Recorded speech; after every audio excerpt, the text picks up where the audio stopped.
Эне сүтү. Төрөлгөн ымыркай эне сүтүн сөзсүз эмиши керек. Эмнеге? Эгерде бала эне сүтүн эмбей чоңойсо, эне менен баланын ортосундагы байланыш мамиле начар болуп калат. Эмизүү дегенде бир гана баланын курсагын тойгузуу деп кыска түшүнбөш керек. Эмизүү бул руханий азыктанууга да таасир берет. Ал дегени сүт эмген бала курсагын тойгузуу менен бирге ошол эле учурда руханий жактан да азыктанат. Муну көпчүлүк энелер биле беришпейт тилекке каршы. Ошол себептен өзүнүн жеке кызыкчылыгын ойлоп, баланы эрте эмчектен чыгарып салышат. Натыйжада бала руханий азыктан ажырап, катуу кордукка учурайт. Балага мындан өткөн кордук жок. Дүйнөдө биз байкабаган кереметтер абдан көп. Алардын бирөө ымыркай төрөлгөндөн кийин эне эмчегиндеги сүттүн пайда болушу. Бул өңүттөн карай турган болсок, эне сүтүн Аллахтын эң чоң белеги десек жаңылышпайбыз. Эне сүтү чынында керемет азык. Анын ордун эч нерсе толуктай албайт. Азыркы өнүккөн технологияда ага тең келе турган азыкты жасап чыгара албайт. Баарыбыз билгендей, эмчектен келген биринчи коюу сүт ууз сүт деп аталат. Ууз сүт ымыркай үчүн биринчи дары. Азыркы тил менен айтканда эң күчтүү антибиотик. Антибиотик бир гана ууз сүттө эле эмес, эненин бүтүндөй сүтүндө калыптанган.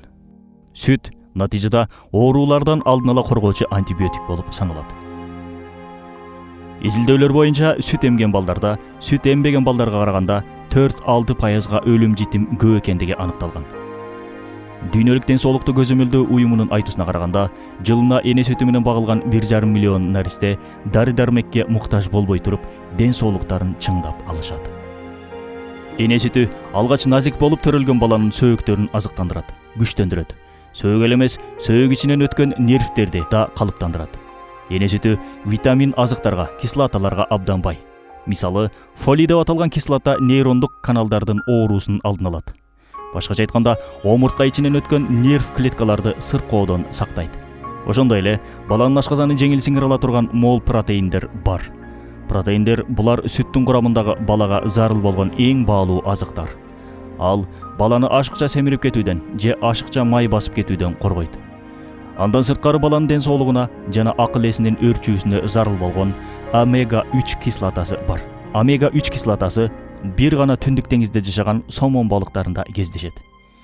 Эми элестетиңиз, бул кислотаны табуу үчүн ар бир эне түндүк деңизге барып сомон балыгын кармап келүүгө мажбур болмок. Аллахтын кудуретин караңыз. Балыкка муктаж кылбай аны оңой эле эненин сүтүнө жайгаштырып койгон. Эне сүтү муну менен эле чектелбейт. Дагы эң чоң пайдаларынын бири иммунитетти күчтөндүрөт. Эне сүтүндө иммуноглобин деген суюктук бар. Дал ушул аркылуу наристенин иммунитети кубаттанат. Ошол эле учурда рак оорусунан коргойт. Сүт эмбеген балдарда сүт эмген балдарга караганда кан рагы, лейкоз оорулары көп кездешет. Айрыкча эне сүтүнүн ордуна кошумча азык менен тамактанган балдар Хоткин оорусуна көбүрөөк дуушар болушат. Мындан сырткары тиштерге да пайдасы өтө көп. Сүт эмген балдардын тиштери түз чың болот. Сүт эмип жатканда ооз көңдөйүнө жана тиштерге массаж жасалат. Мындан улам тиштер түз, тегиз, бекем болуп өсөт. Ошондой эле сүт эмген балдардын сүт эмбеген балдарга салыштырмалуу ооз жана ээк булчуңдары күчтүү болот. Булар сүттүн баланын биологиялык жактан калыптануусундагы материалдык пайдалары. А руханий пайдасы кандай сүттүн?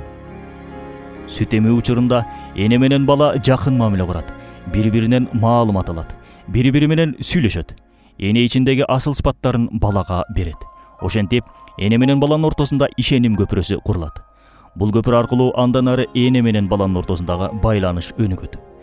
Наристенин ооруганы, уктап турганы жана муктаждыктарына жооп бере албашы эне үчүн түйшүк эмес чынында. Тескерисинче, Аллахтын ырайымы, мээрими болуп саналат. Себеби эне наристеси менен алек болуп жатып, муктаждыктарына жооп берип жатып, аны менен байланыш түзөт. Бул боюнча окумуштуулар көп изилдөөлөрдү жүргүзүшкөн. Натыйжада наристенин өсүшүнө кызыктар болбогон энелердин балдары менен мамилеси жакшы болбой тургандыгы аныкталган. Ушул жерин дагы бир жолу кайталайлы.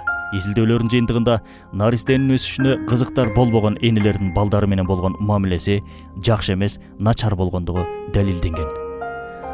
Баласы менен мамилеси начар болгон энелер болсо, чыдамсыз келип, чыныгы энелик сыпаттарга ээ боло албай калышат. Демек, Алла наристелерди бекеринен алсыз жаратпаптыр. Өз муктаждыктарын өздөрү камсыз кылып ала тургандай деле жаратып койсо болмок Алла. Бирок андай кылып жараткан жок. Себеби баланын алсыздыгы аркылуу эне менен баланы байланыштыруу, бири-бирине жакындатуу жана мамиле курдуруу үчүн ушундай жаратылган. Болбосо жаныбарларга окшоп бири-бирибизге суук сезим менен карап жашап калмакпыз.